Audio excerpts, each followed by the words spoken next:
nervosa. Desde a semana passada, quando Samuel anunciou meu testemunho, eu fiquei muito ansiosa. E eu estou transbordando o amor de Deus. Eu tenho muito a compartilhar com todos vocês. E eu espero que o Espírito Santo de Deus me capacite a transmitir para vocês tudo que vai no meu coração, tudo que Deus fez, tem feito na minha vida. A música agora foi do milagre e minha vida verdadeiramente é um milagre. Então vamos lá. Semana passada Samuel falou, né, do testemunho, e eu falei, Deus, e responsabilidade, me dá uma palavra, né, para eu falar na igreja, né? Eu sei que eu não sou pastora, eu sou imatura ainda no conhecimento da palavra. Falei isso no domingo aqui no culto e de repente eu me esqueci. Na segunda-feira, quando eu fui abrir a Bíblia, Deus me deu um salmo. O Salmo 23. E eu senti no meu coração que eu tinha que iniciar dessa forma. Então, eu vou ler para vocês. Salmo de Davi. O Senhor é o meu pastor, nada me faltará. Ele me faz descansar em pastos verdes e me leva a águas tranquilas. O Senhor renova as minhas forças e me guia por caminhos certos, como Ele mesmo prometeu. Ainda que eu ande por um vale escuro como a morte, não terei medo de nada, pois Tu, ó Senhor Deus, estás comigo. Tu me proteges e me diriges. Preparas um banquete para mim, onde os meus inimigos me podem ver. Tu me recebes como convidado de honra e enches o meu copo até derramar. Certamente a Tua bondade e o Teu amor ficarão comigo enquanto eu viver, e na Tua casa, ó Senhor, morarei todos os dias da minha vida. Eu estou aqui como uma testemunha do amor de Deus, da graça, do favor de Deus, do cuidado de Deus. Deus me deu esse salmo e Ele me lembrou que esse foi o primeiro texto bíblico que eu conheci, quando eu tinha 6, 7, 8 anos de idade. Eu não me lembrava disso. Minha avó paterna, ela era evangélica. E ela falava muito, né, do reino de Deus. E eu me assustava um pouco com a abordagem dela. Ela falava muito de Satanás, do diabo. Isso me assustava. Mas ela dizia, minha filha, o Senhor é o seu pastor e nada te faltará. Então sempre que você estiver passando por momentos difíceis, você fale isso, o Senhor é meu pastor e nada me faltará. E Deus trouxe à memória que eu falei isso a minha vida inteira. Não tinha entendimento nenhum da palavra, eu não sabia nem por que eu estava falando isso, mas desde pequena eu tinha medo do escuro, eu falava, o Senhor é meu pastor, nada me faltará. Eu ia para a escola, tinha uma prova, o Senhor é meu pastor, nada me faltará. Vestibular, o Senhor é meu pastor, nada me faltará. Eu não tinha entendimento disso, mas Deus, com essa palavra essa semana, Ele me lembrou que o Senhor sempre foi o meu pastor, que nada nunca me faltou. E que tudo que aconteceu em minha vida teve um propósito, que foi eu chegar aqui hoje e poder contar do amor de Deus e de tudo que Ele fez na minha vida. Então, é isso.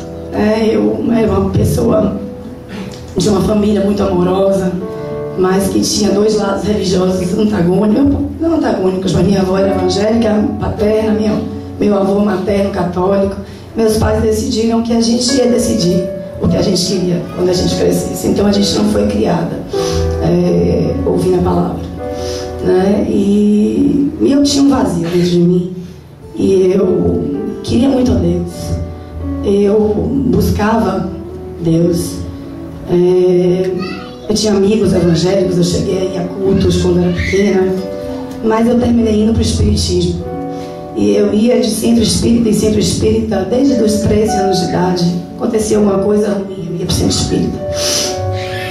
E fiquei assim, pulando de centro espírita em centro espírita, mas nada me preenche, né? Eu tinha vontade de ter esse contato, essa intimidade com Deus, que hoje eu entendo que existe.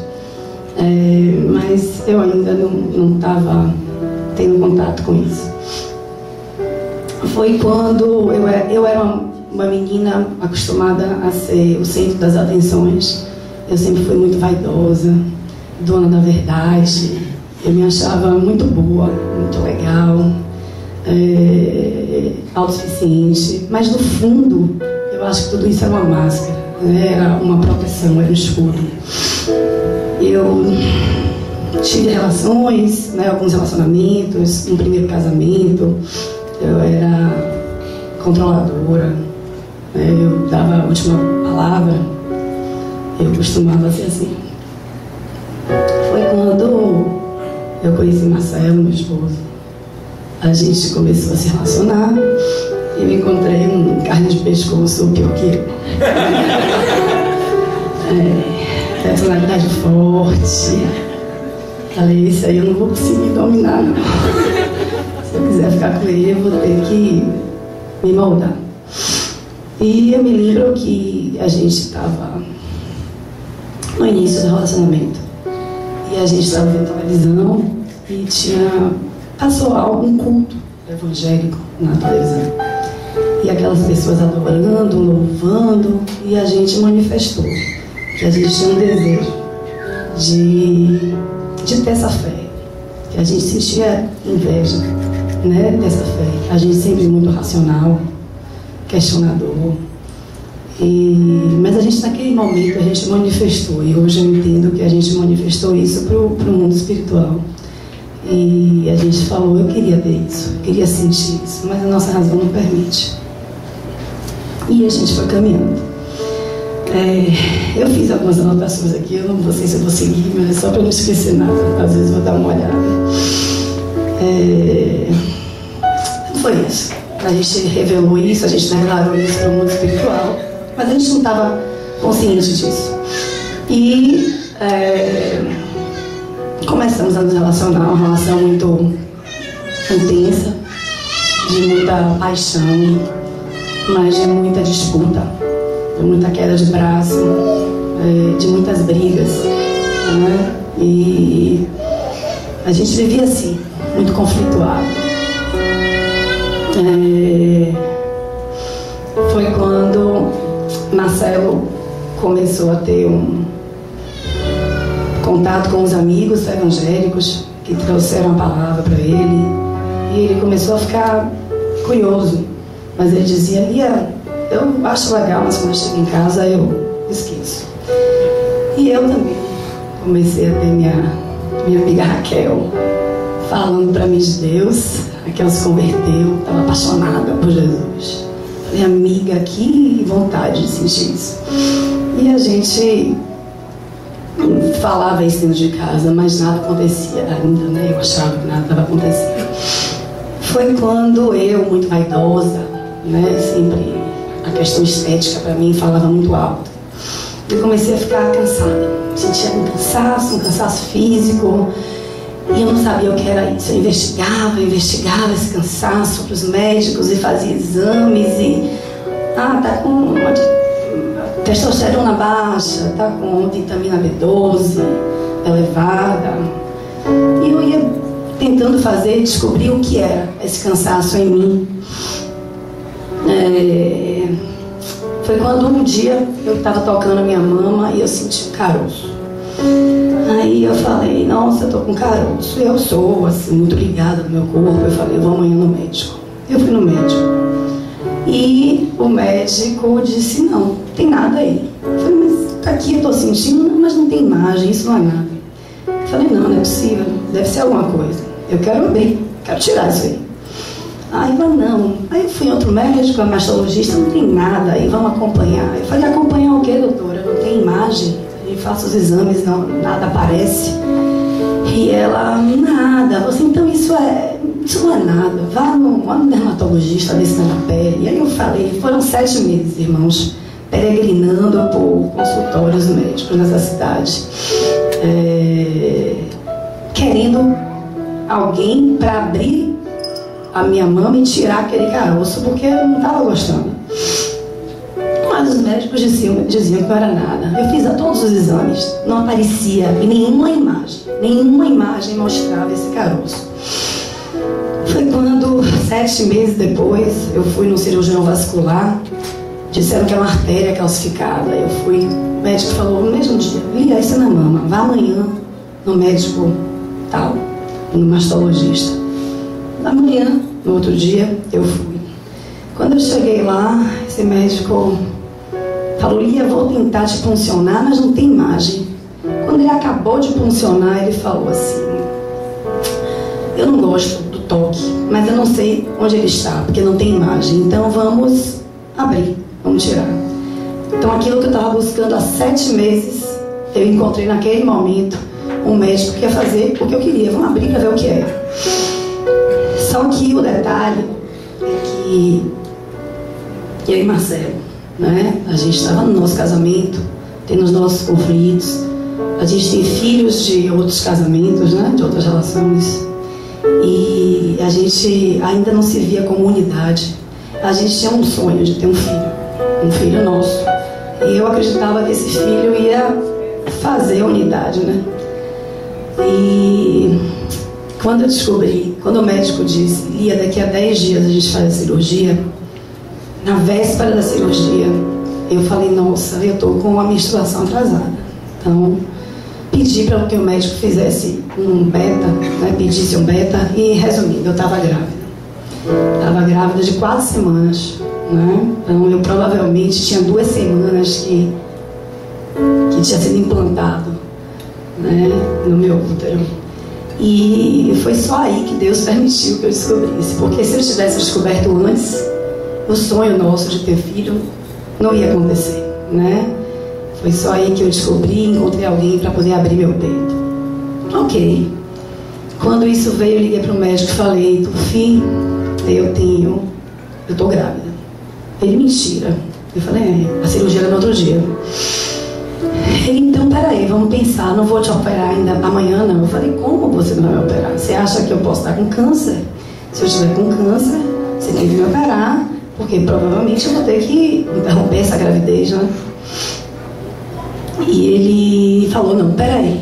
Eu falei: então vamos fazer uma nova punção. Então no outro dia eu fui lá fazer uma nova punção. A imagem que nunca apareceu durante 7 meses, ela apareceu naquele dia. O médico fez o exame, estava ali. Por fim conseguiu puncionar. Saiu um resultado impreciso. Então vamos lá fazer o quê? Tem que interromper a gravidez.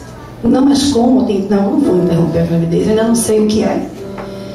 Então fui na minha obstetra, a obstetra falou: não, Lia, pode fazer a primeira uma cirurgia, mas é para tirar esse tumor e ver do que se trata. Foi aí que eu, grávida de 8 semanas, eu me submeti a uma cirurgia, retirei esse tumor. Uma semana depois veio o resultado: carcinoma ductal invasivo. Falei: nossa Deus, né? Estou com câncer. O mundo desabou, né? Eu estava em casa com minha família, meus pais, meu filho, meu marido, minha sogra, meu sogro. E ali eu pensei: acabou tudo, e agora? E aí começou o maior drama, né, desse processo, que foi a decisão se eu interromperia essa gravidez ou se eu não interromperia essa gravidez, né? E as emoções estavam ali, o sofrimento era grande. Eu me lembro de meu pai estar ali chorando. Meu pai chorava que nem uma criança, minha mãe se contia porque queria respeitar a minha decisão, e o medo de perder a filha, e aquela loucura. Eu fui em todos os consultórios de aborto dessa cidade. Eu entrava lá e falava: nossa, se eu entrar aqui, eu vou morrer. Eu não quero. Aí eu tenho uns amigos, né, uma amiga juíza. Eu falei: Amandinha, consiga aí uma liminar me autorizando, uma decisão para me autorizando a fazer um aborto legal.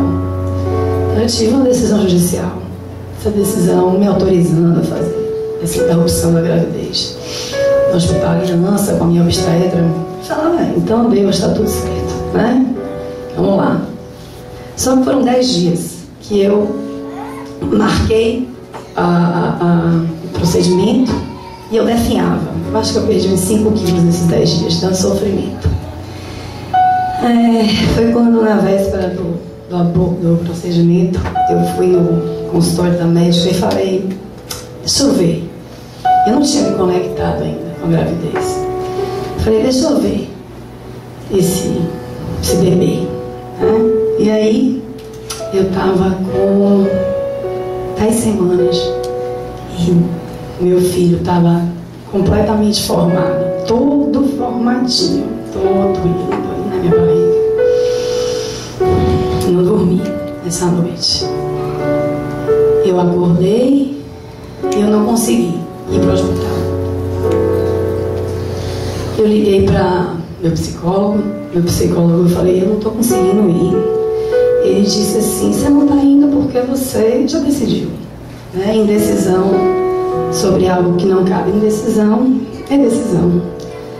E nesse momento eu me tranquilizei e falei, é isso. Né? Então vamos manter essa gravidez. E seja o que Deus quiser. Mas eu ainda não conhecia Deus. Né?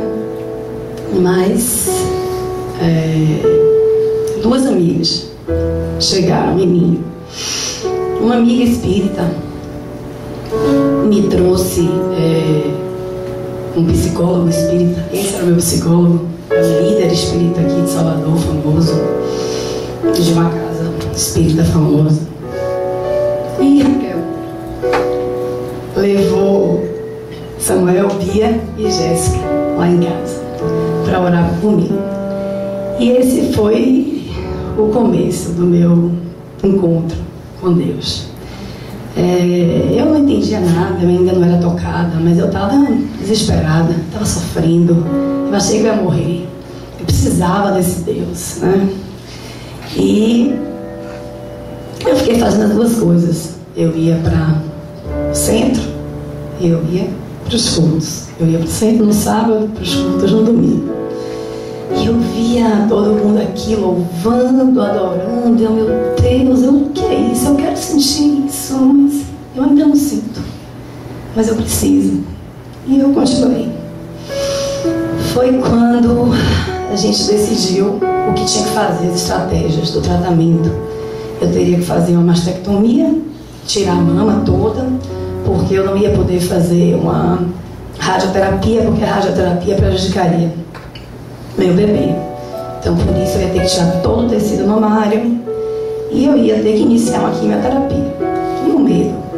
Uma quimioterapia? E meu filho? Como assim? Né? Ele vai ficar bem? Vai ser saudável?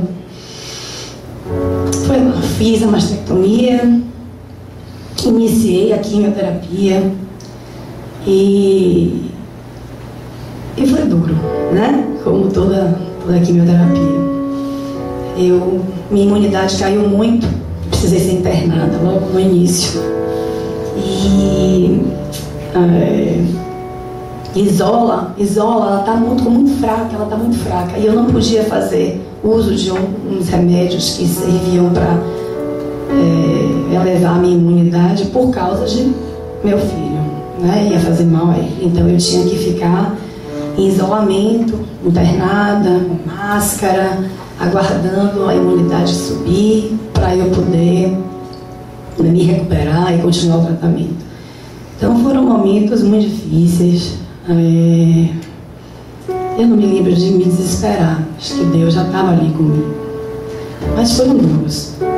Nessa primeira internação eu chamei Raquel foi no hospital, meu cabelo já estava todo caindo. Ela foi lá, raspou meu cabelo, meus cílios começaram a cair, minha sobrancelha começou a cair, então meu peito eu não tinha mais, né? E eu estava grávida. Foi uma luta. Mas, nesse contexto todo, a maior luta que eu estava tendo era no meu relacionamento. Né? Nesse momento, meu marido, ele estava ausente, ele estava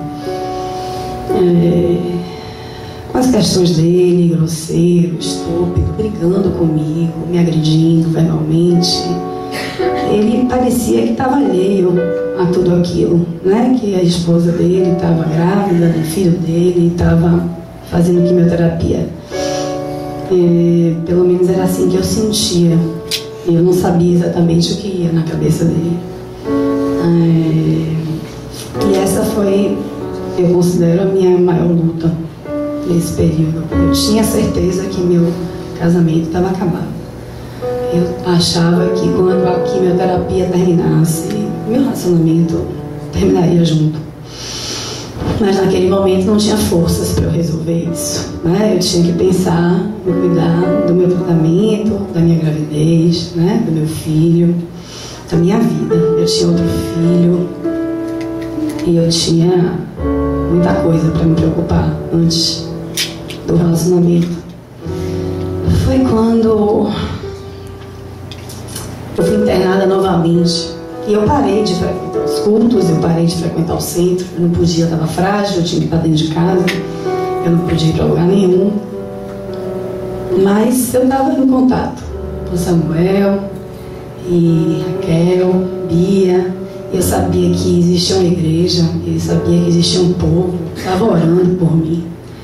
E minha irmã também, ela trouxe muitos mimos de pessoas que estavam orando por mim. Eu comecei a conhecer esse universo, né, de oração, do poder da oração, do amor de Deus, que é impressionante, é maravilhoso, é contagiante. E eu me lembro que nessa segunda internação eu tive um fecaloma, um negócio horrível, grávida, tive que ficar internada, fazendo lavagem intestinal, correndo o risco de perfurar o intestino e de ter infecção generalizada. E eu tinha que ficar 3 horas parada, grávida, aguardando aquela lavagem que era lenta. Eu falei, meu Deus, como é que vai ser isso? Eu vou conseguir, eu vou aumentar. E aí eu fiquei internada mais uma vez, mas eu falava com Samuel e eu sabia que estavam todos orando. Eu ainda não conhecia todos vocês, meu contato tinha sido muito pouco. Mas eu lembro que minha mãe ficou comigo internada um dia e a gente ouviu uma pessoa gritando, gemendo de dor. Você lembra, né, mãe?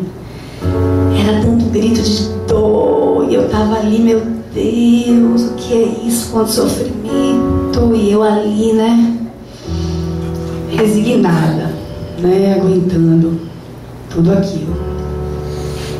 Foi quando eu parei, interrompi a quimioterapia, mas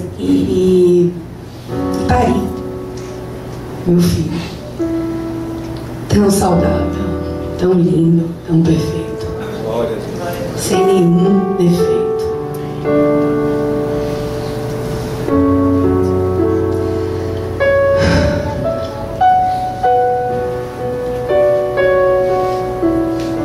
Primeiro milagre, primeira bênção alcançada. Meu filho,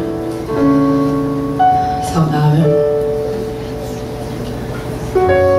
Mas meu casamento estava acabado. Eu lembro que no dia do parto, a família toda reunida, todo mundo muito feliz, mas meu marido distante. Nem falava comigo, mal me tocava. Sofri muito. Passou, o Bento nasceu, saudável. Amamentei 15 dias, porque eu tinha ainda uma mama. Amamentei 15 dias para poder retornar ao tratamento. E me senti forte. A quimio ia continuar, mas eu não tinha aquela limitação, né? Não tinha mais aquela preocupação. Meu filho já tinha vindo ao mundo. E eu estava sendo tratada, acompanhada por um psicólogo, como eu disse a vocês, um psicólogo espírita. Quando acabou o parto, depois do parto, uns 15 dias depois, eu tive vontade de voltar à igreja. Eu não tive vontade mais de voltar ao centro. Foi quando eu voltei, estava com saudade de todos e primeira vez logo que eu cheguei, Jesus começou a me preencher. E eu comecei a sentir todo o amor de Deus. E era maravilhoso o que eu estava sentindo. Eu estava num processo de conversão. E eu me lembro que eu chamava meu marido, que durante todo o tratamento eu chamava, quando eu estava vindo, eu chamava ele para vir também. Ele era resistente, arredio, não quero ir. Um dia, quando eu voltei, eu falei: Marcelo, vamos comigo ao culto. Não vou, não quero ir. Tá bom. Aí no outro domingo, vamos comigo ao culto. Não vou. Aí eu estava no banheiro, tomando banho, ele entra assim, bota a mão. Tá bom, a gente vai, mas você demora muito lá. A gente tem que acabar. Quando eu sair, tudo acabar, a gente vai embora. Não quero que fique conversando com ninguém.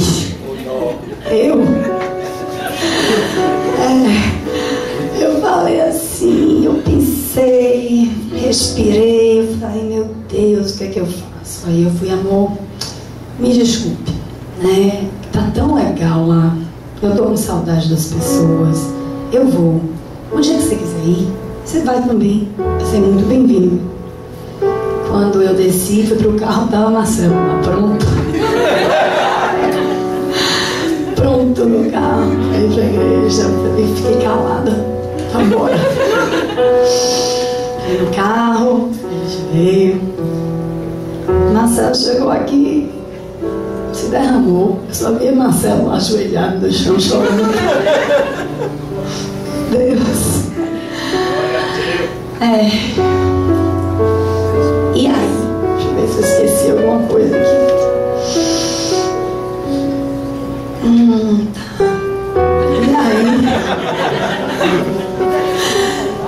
E aí meu psicólogo, né? Eu ia toda semana para ele.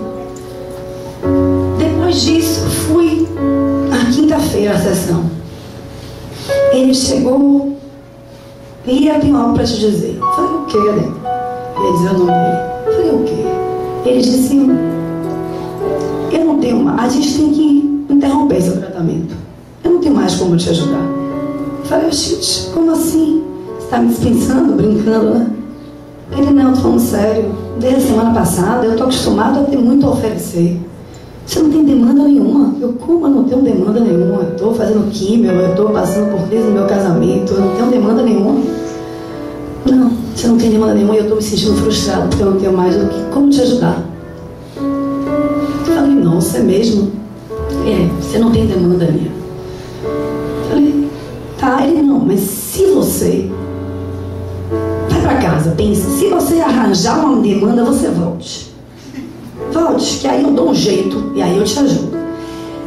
Eu não estava atenta para o que significava, mas hoje, com o que eu entendo, eu acho que isso era o mundo espiritual, né? O que ele representava naquele momento, não ele é uma pessoa boa, mas o que ele representava estava desesperado pela minha conversão, com a minha conversão. Mas ele quis meio que fazer um pacto: ó, se surgir algo que você quiser, volte, aí a gente te ajuda. E eu só fui entender isso depois, né? Como funciona o mundo espiritual, que para alguns parece loucura, mas para mim é muito claro. E nunca mais voltei, nunca mais realmente tive demanda alguma. As demandas que eu tive, quem teve que aturar e aguentar noites e dias, e tardes e madrugadas, foram Samuel e Bia, né? Porque aí eu me converti, Marcelo se converteu e a gente se batizou. Mas eu era muito racional. Para a palavra de Deus entrar em mim, eu falei: não é fácil assim não, Deus. Mas Samuel, isso não pode, como assim? Isso está errado. E Samuel ia lá, paciência, me explicando tudo. E aí as coisas foram entrando no meu coração. Mas meu casamento ainda não estava bom. Eu já tinha um entendimento de que eu não podia me separar, né? Aquele casamento era o que Deus tinha reservado para mim. Então, como, né, conciliar isso? O entendimento de que eu tinha que continuar casada, com o sofrimento que eu estava tendo dentro da minha relação. E muitos ataques espirituais aconteceram depois da nossa conversão, do nosso relacionamento.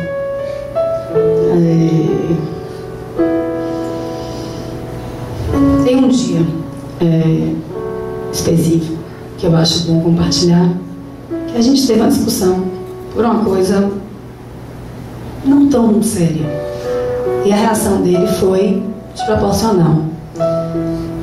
Marcelo estava ali, transfigurado, com raiva, com ódio, olhando para mim, gritando. E eu não estava entendendo. Era aniversário de Samuel, a gente ia para o aniversário de Samuel, ele terminou dizendo que não ia. Eu fui sozinha. E ele gritava, ele estava muito bruto. E eu não estava entendendo.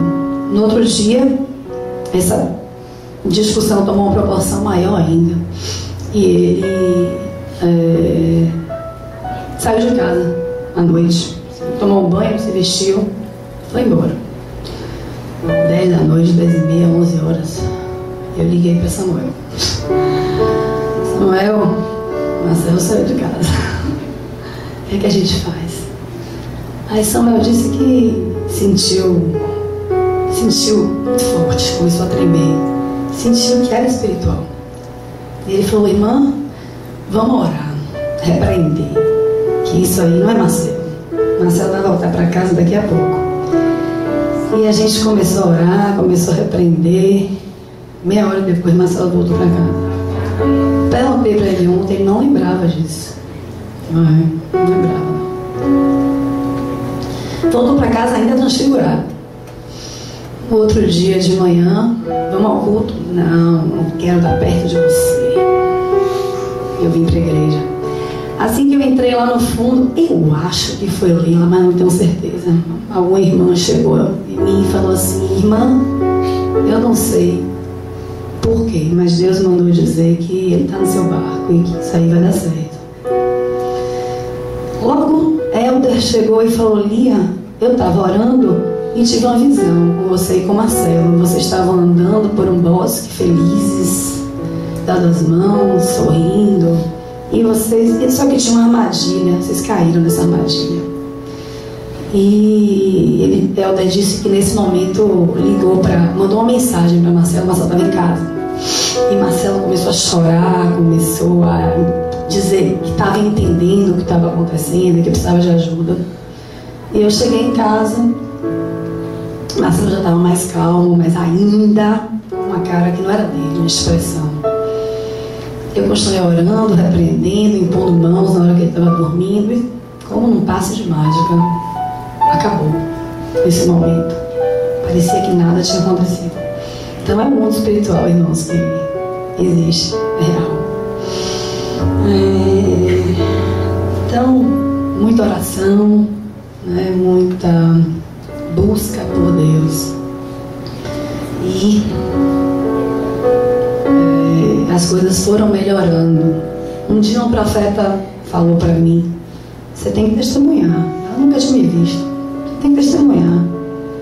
Eu falei: Deus, eu não me sinto ainda pronta para testemunhar, porque eu ainda preciso da restauração do meu casamento. Foi quando Deus começou a cuidar de tudo, dos mínimos detalhes. Marcelo mudou. Marcelo é uma bênção hoje, né, amor? Carinhoso, amoroso, não grita, não é mais intolerante, controla, né, o jeito de ser dele.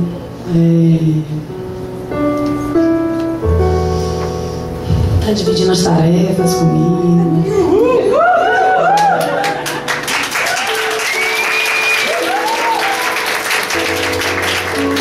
E o mais importante de tudo isso é que a gente hoje tem uma família, né? A gente tem uma unidade familiar. Deus colocou no meu coração um amor por Pedro, o filho dele. Colocou no coração dele amor por Felipe, meu filho, né? e nos deu vento, completou unidade familiar. A coisa está tão linda que a gente acorda, eu estou orando, ele acorda para orar, e a gente se encontra na casa orando, e fala, Senhor, como isso é possível? Meus pais estão ali, devem achar tudo isso muito estranho. E o estranho é meu sogro também, minha cunhada, minha sogra não. Ela já entende essas coisas.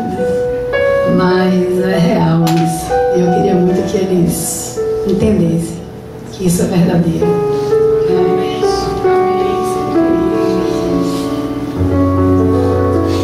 Foi isso, né? Os frutos do Espírito, a transformação aconteceu em nossas vidas. E eu achava que eu tinha que testemunhar? Não, ainda não. Deus, você fala com todo mundo, não fala comigo, só fala com a Elisa. Como assim? Eu também quero experiências com o Senhor. É justo, né? Foi o que eu falei, não, Deus, eu comecei a buscar mais de Deus.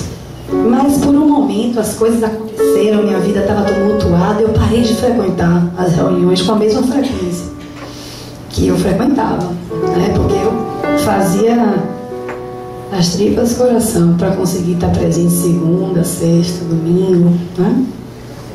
Eu parei de ir. Marcelo também não estava indo muito, estava cansado. E eu estava angustiada com isso. Eu falei, eu estou buscando um pouco. E aí eu resolvi um dia que eu ia voltar. E foi na Semana Santa, essa quinta-feira. A gente se reuniu na casa de Samuel, né? Teve um almoço lá. E Samuel falou assim, acho que Deus falou uma coisa para mim a seu respeito. E eu falei, o que foi? Eu estava orando por vocês. E eu senti no coração Deus dizendo, tá vendo aí? A relação dela foi restaurada, mas ela está frequentando menos. Exatamente aquilo que eu estava sentindo. Aí Samuel disse que Deus tinha falado com ele. E eu fiquei, isso foi uma quinta-feira. Eu orei muito, busquei muito, eu pedi muito a Deus uma experiência com Ele. Eu pedi a Deus que Ele me ajudasse, né, a estar buscando, que Ele me desse fé, que Ele me desse momentos de intimidade. E eu estava muito ansiosa, né, por isso, por essa experiência com Ele. Muito ansiosa, me sentindo que eu estava fazendo pouco. Foi quinta, domingo, né, domingo de Páscoa. A gente veio para aqui, eu estava no louvor, estava muito emocionada, eu estava buscando muito de Deus, Deus fala comigo. Aí o que eu estou fazendo pouco, eu estava ansiosa. Aí Dila pediu a palavra e veio falar alguma coisa sobre o filme que ela tinha visto, A Paixão de Cristo, né? Sobre a gente mandar o Senhor para a cruz todos os dias, quando a gente peca, quando a gente não vigia, quando a gente não anda nos caminhos. Ela disse no final, quando acabou, Dila veio falar comigo. E eu estava ali, né, orando, falando, Deus fala comigo, eu estou tão ansiosa, eu quero tanto do Senhor, eu quero te buscar mais. Aí Dila me chama no final, Lia, tenho que falar com você. Eu estava ali falando na frente, Deus estava me incomodando, eu estava nem conseguindo falar direito, porque Ele fazia eu olhar para você e dizer para você que você era muito especial, que não era para você estar ansiosa. Deus estava falando comigo, né? E que Ele te ama muito e que não fique ansiosa. Tudo tem seu tempo, Ele está te tratando como Ele curou o cego, que devagar Ele podia ter se curado, né? Logo, rapidamente, mas Ele colocou o cuspe, né, nos olhos, né? E foi curando devagar. E Ele disse que Ele está fazendo isso com você, mas Ele te ama, não fica ansiosa não. Foi Deus falando comigo, gente. Aí, nossa, Deus falou comigo. Aí, no outro dia, meu marido pensa, me manda uma oração, uma pregação. Ouça essa pregação. Eu ouço a pregação e o que ficou da pregação para mim foi uma pessoa angustiada porque tinha tido um sonho no dia da volta de Jesus, e Jesus abraçava, beijava alguns, e outros ele só falava, filho, seja bem-vindo. Ela falou, Jesus, por que você abraça e beija e faz festa para uns e para outros, você não faz? Ele disse assim, porque depende da intimidade, né, que a gente tinha ali. E eu aí fiquei louca quando eu vi essa pregação. Senhor, eu quero que o Senhor me beije, eu quero que o Senhor me abrace, me beije e me abrace, Senhor. E eu vou te buscar, e o Senhor vai me beijar, o Senhor vai me abraçar. E eu fiquei com isso na cabeça. Quarta-feira a gente teve uma reunião, Samuel falou sobre o cego, de novo, para mim, confirmando o que Dila tinha falado no domingo. E na quinta-feira, eu gosto muito de malhar, de ir pra academia, eu estava sem ir. Eu falei, hoje eu vou voltar a malhar, hoje eu vou correr 2 horas, eu vou fazer musculação. E eu cheguei na academia às 7 horas da noite, meu celular estava com bateria 1%. Eu fui olhar o WhatsApp e tinha irmãos, reunião de oração, Salão de Amados. Dila vai estar presente, vai falar dos dons espirituais. Eu falei, eu não vou, né? Estou malhando. Quem disse que eu consegui malhar? Não consegui malhar. Não conseguia malhar, eu tentava, mas meu Deus, eu tenho que voltar a malhar hoje. 9 horas da noite eu vou sair daqui. Não consegui. Eu falei, tá bom, Deus, eu entendi, é para reunião de oração, eu tô indo. Então, me espere. Eu saí 15 para 8 correndo, cheguei em casa correndo, Marcelo não entendeu nada, eu tô saindo para a reunião de oração, tomei um banho, cheguei, eu falei, Senhor, me espere, eu tô chegando. Fala, Senhor, me espere, eu tô chegando e fale comigo. Eu aí cheguei, atrasada, salão fechado, eu não sabia que ficava aberto. Eu aí botei o celular assim com a luz e fiquei, ô Senhor, abre essa porta. Bia viu, virou, foi lá, abriu a porta, eu entrei, estavam todos lá em oração. Eu estava orando, o Senhor fala comigo. Eis-me aqui. E aí do nada, Samuel grita meu nome bem alto no salão, pequenininho, poucas pessoas. Lia! Eu abri o olho, não sei se assustou os outros irmãos. Ele, vem cá. Eu não sei porquê, mas se Jesus mandou eu gritar seu nome no meio de todo mundo e que eu gritasse alto, para eu falar para você o quanto ele te ama e o quanto ele quer te abraçar e te beijar, gente. Foi o que eu pedi para ele a semana toda. Gente, se isso não é experiência com Deus, eu não sei mais o que é experiência com Deus, entendeu? Eu estou esperando mais de experiências. Mas Deus falou comigo. E eu estava muito feliz. Falei, nossa, Deus fala, Deus é real, Deus existe, Deus faz milagres. E eu aí, meu coração, eu começava a ouvir um bocado de palavra. Você tem que testemunhar do nada a ver, abrir a Bíblia, testemunhar. Eu entrava no carro de Marcelo, a Bíblia estava em áudio, quando a gente ligava o carro, testemunhar. Tipo, tudo me dizendo, você agora vai testemunhar.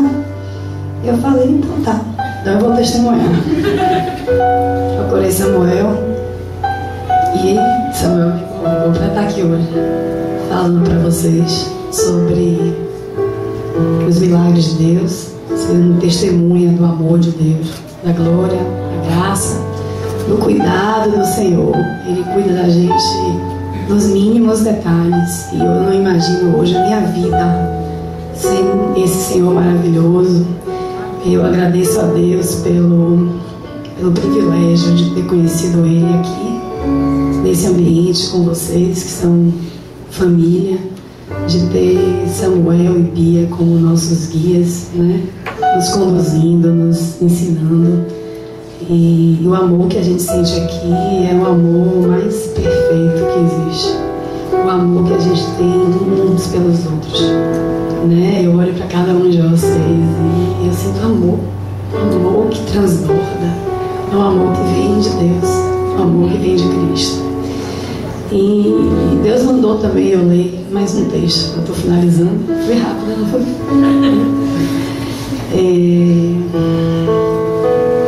Ele me deu Efésios 3.